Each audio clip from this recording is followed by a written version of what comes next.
تو میں نے حضرت مولانا اسلم شکوری صاحب سے عرض کیا, میں نے کہا یہ جو جہیز ہمارے معاشرے میں آیا ہے, سپلائی کے مقابلے میں ڈیمانڈ کیا ہو گئی ہے. آدمی کو ایک بیوی چاہیے, عورتیں بہت ہیں رشتوں کے لیے, تو لڑکیاں مل جاتی ہیں, تو مرد کی شرطوں پہ شادیاں ہو رہی ہیں. اگر لڑکیاں مارکیٹ سے شارٹ ہو جائیں, مالدار لوگ 2-2 3 رکھ لیں گے, لڑکیاں مارکیٹ سے کیا ہو جائیں گی, شارٹ, تو پھر لڑکی کی شرطوں پہ شادی ہوگی. دیکھو جب پیپسی کی پروڈکٹ زیادہ ہو تو پیپسی کمپنی انعامی اسکیمیں نکالتی ہے, 4 بوتلوں پہ 5ویں مفت. فریج مارکیٹ میں بک رہے ہیں, بہت ساری کمپنیاں آ گئی ہیں, اب وہ انعامی اسکیمیں, کہ آپ فریج لے جائیں, 1 سال کی وارنٹی بھی, گھر پہنچانے بھی ہماری ذمہ داری, میکینک وہ الیکٹریشین بھی ہمارا, ہوتا ہے کہ نہیں ہوتا, انعامی اسکیمیں. میں نے کہا اب لڑکوں کے نخرے اتنے ہو گئے ہیں, ان کو طوائف خانوں میں بھی لڑکیاں مل رہی ہیں زنا کے لیے, دوستیوں کے لیے بھی مل رہی ہیں, شادی کی ضرورت لڑکے سے زیادہ لڑکی کو ہوتی ہے.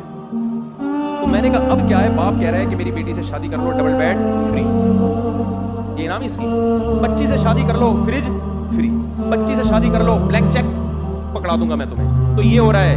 میں نے کہا عورت مارکیٹ سے شارٹ کر دو, اور وہ شارٹ ایسے ہی ہوگی کہ مالدار لوگ 4 گھر پہ پہلے قبضہ کر لیں, ٹھیک ہے نا. میں نے کہا پھر شادی ہوگی کس کی شرطوں پہ. دیکھو دوسری شادی میں جہیز نہیں ہوتا, پتہ ہے آپ کو. مرد کہہ رہا ہوتا ہے بھائی دوسری پہ مجھے ایک لڑکی مل رہی ہے, بڑی غنیمت ہے, میں اپنا خرچہ, وہ آفر کر رہا ہوتا ہے. میں نے کسی شادی پہ جہیز نہیں لیا الحمدللہ, کیونکہ جہیز کی پخ لگاؤ گے رشتے کا انکار ہو جائے گا. آج مرد کو پتہ ہے انکار ہو گیا کوئی مسئلہ نہیں ہے, وہاں کر لیں گے, وہاں انکار ہو گیا وہاں کر لیں گے. تو حضرت مولانا اسلم شکوری صاحب سے میں نے یہ عرض کیا, میں نے کہا حضرت جہیز کے خلاف مہم کامیاب نہیں ہونے والی, کیونکہ بہت سے لوگ اپنی بیٹیوں کو جہیز دے رہے ہیں, ان کی بھی شادیاں نہیں ہو رہی ہیں, ان کی بھی شادیاں نہیں ہو رہی. تو میں نے کہا اس کا حل یہ ہے کہ مردوں کو 2-3 شادیوں کی ترغیب دی جائے, اور لڑکی سے کہا جائے کہ اگر کمارا نہیں مل رہا تو کسی سمجھدار کی دوسری بیوی بننے پر آمادہ ہو جاؤ, اس کی تحریک چلائیں. حضرت نے کہا کہ نہیں آپ عجیب سی بات کر رہے ہیں, یہ تو بہت عجیب سی باتیں کر رہے ہیں آپ. میں نے کہا ٹھیک ہے پھر آپ تجربہ کر کے دیکھ لیں, آپ شادی دفتر کھولیں بغیر جہیز کے. تجربہ کیا, 3 مہینے بعد میں ان کے آفس ملنے کے لیے گیا.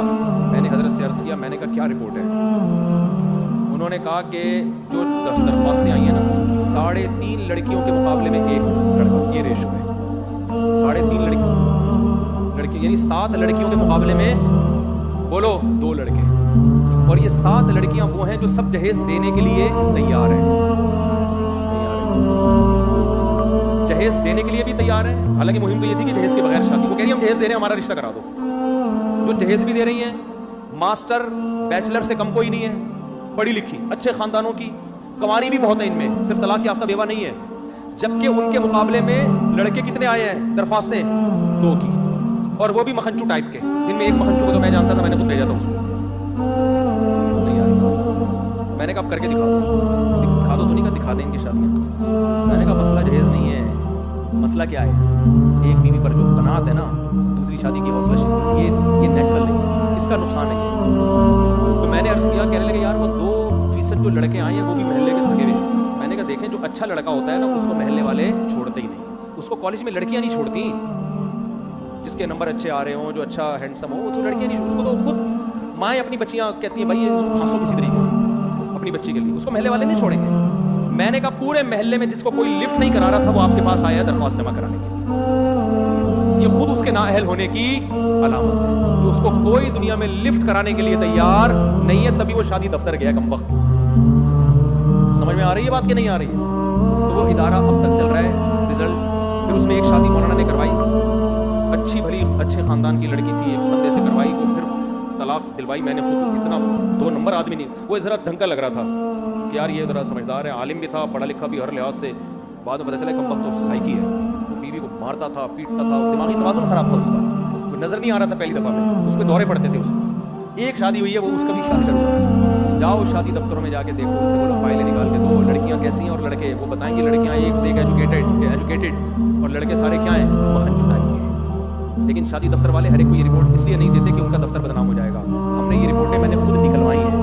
میں نے جب دوسری شادی پر کتاب لکھی ہے تو میں شادی دفتروں کا سروے میں نے کیا ہے, وہاں میں نے رپورٹیں نکلوائی ہیں. ذرا ریشو تو بتاؤ, لڑکیوں کی فائلوں کی بھرمار اور لڑکے مارکیٹ سے شارٹ. تو جہیز یہ کسی اور, یہ ملیریا, پہلے گٹر کے ڈھکن بند کرو, مچھر شارٹ ہوں گے تو ملیریا خود کیا ہو جائے گا, شارٹ.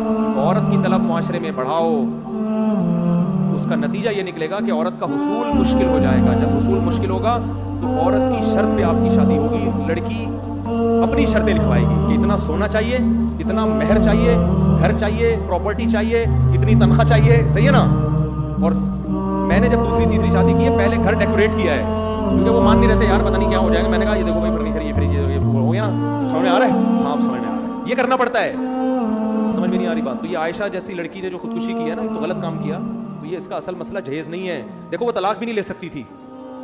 کیوں؟ لڑکی کو پتا ہے طلاق کے بعد جاؤں گی کہاں پہ. معاشرے میں 2-3 شادیوں کا رواج ہو, عورت خود نالائق مرد سے طلاق مانگے گی, چھوڑ مجھے پتا ہے رشتے بہت مل جائیں گے. اب لڑکیاں نامرد سے بھی گزارا کر رہی ہیں, بے تحاشا مارتے پیٹتے ہیں. ماں باپ نے دروازے بند کر دیے, پپا کتنی مشکل سے شادی کر کے سسرال بھیجا ہے, واپس نہیں آنا, واپسی کا دروازہ کیا ہے؟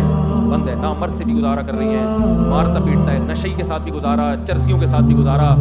تو شریف عورت بیچاری کو تو بھول گئی, اور جو آزاد عورت ہے وہ کوئی عورتوں کے حالات دیکھ کے کہتی ہے کہ شادی کرو, بوائے فرینڈ کا سسٹم رکھو, چرسی ہیروئن چاہیے تو چھوڑو, 2 منٹ لگتے ہیں چھوڑنے. یہ ہو رہا ہے معاشرے میں.